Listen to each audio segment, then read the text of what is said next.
نحمد ربنا، نحمد ربنا ان انا شخص اجتماعي مع ده ومع ده ومع ده.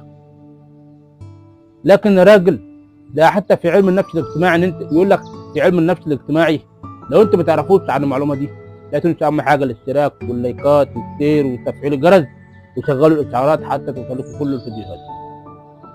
علم النفس الاجتماعي كلام علمي مش كلام جايبه من المريخ، يعني ان انت تبقى شخص اجتماعي مع ده ومع ده ومع ده، مع اصحابك مع حبايبك.